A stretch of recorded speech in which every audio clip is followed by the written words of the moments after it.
Hey team, and welcome back to the channel. This time we're talking about the brand new Pro Performance release in the Ebonite lineup. It is the Ebonite Polaris Hybrid.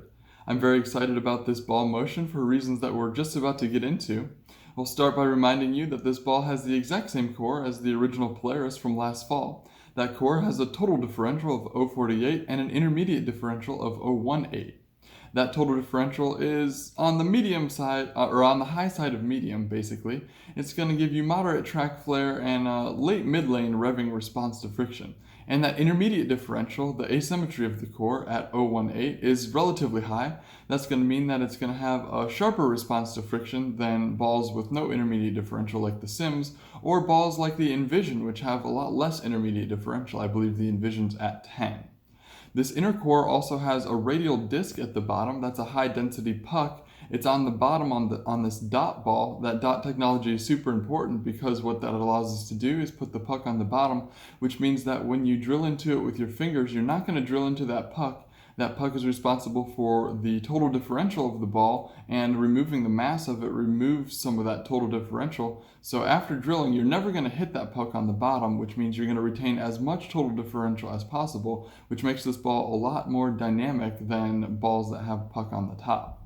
So that technology brought to you by, of course, the dot technology that's also in this ball, which means that the pin is on the bottom and the circle engraved dot is up at the top. That offers unlimited drilling options, and it also has dynamic core. Dynamic core is that blue stuff that you see when you drill into the outer. That's going to give you harder hitting power through the pins because that's just a harder or more rigid material than the standard outer core material that used to be used. And all of that is surrounded by the GSV hybrid cover stock. This GSV base is very clean, I think, for most cover stocks. In the solid version, we know in the Polaris that ball got through the fronts very easily compared to some of the other strong asymmetrical solids in the lineup before making its move more at the back of the lane. So that was a pretty good step forward for ball motion in the Ebonite lineup. And the GSV-X that is on the Envision is going to give you a little more overall hook and sacrifice a little down lane motion, but we're back with the GSV-3 hybrid here on the Polaris hybrid, and that's the same base cover stock that's on the Polaris from last fall, just in the hybrid version to give you more ease of length down lane. Combine that with the 3000 box finish that's on top of the undergrit in this ball, and that means that this ball is going to get you through the fronts fairly easily before making a very strong change of direction at the back of the lane. Moving over now to our comparison chart, you'll see that this chart contains every release in the Ebonite lineup for an entire year. They're sorted by oil volume on the bottom from lightest on the left to heaviest on the right, and by response to friction, with the sharpest responding balls toward the top of the chart and the smoothest responding balls toward the bottom of the chart. You'll see that the Ebonite Polaris Hybrid is highlighted in yellow. It's built to handle a medium to medium heavy amount of total oil volume, and it's currently the sharpest ball in the Ebonite lineup.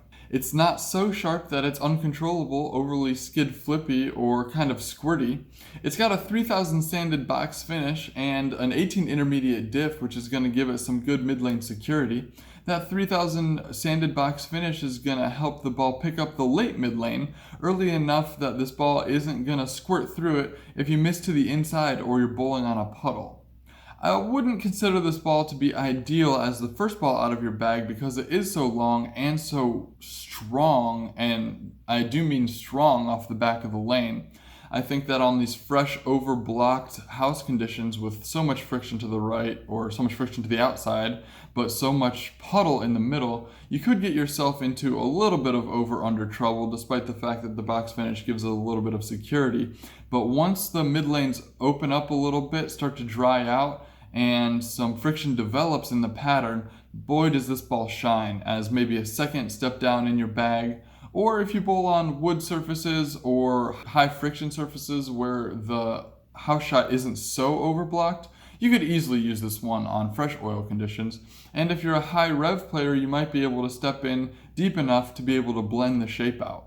But for the most part, for matched players or speed dominant players, you're going to see that this one's going to be useful as a step down from something like an Envision or a Polaris that you can use first, and the earlier diggier covers on those balls are going to give you the ability to use more moderate launch angles and still be in the puddle. And then once the friction develops and those balls become either too early or just too strong, the ease of length of the Polaris Hybrid is really going to shine, and you're going to be able to step in, open up the launch angle, send this one to the dry, and watch it recover with a lot of entry angle, and that's going to give you a lot of carry percentage. I am very high on this ball motion from the Ebonite Polaris Hybrid. Ebonite is definitely not our most popular brand, so if you're on the fence about whether or not to try one, I feel like the Polaris Hybrid is an excellent place to start. It's got great shelf appeal, great down lane motion, and I think it'll exceed your expectations. The early reviews from our staffers and other players have been exceedingly good, and I think this one is the one to try. While you're here, make sure you like and subscribe to my YouTube and Facebook pages, Bowling Buckosh. I make new content as new releases from the brands of Brunswick come out, which is practically all the time, so make sure you check back often to see if I've uploaded some new videos. I'm now on TikTok at Bowling Buckosh, where I make short 1-minute reviews of the new products as well, and feel free to drop a comment below, because in my free time I am happy to respond to any questions or comments you have about the Ebonite lineup or any of the current brands of Brunswick lineups. Until next time, see ya!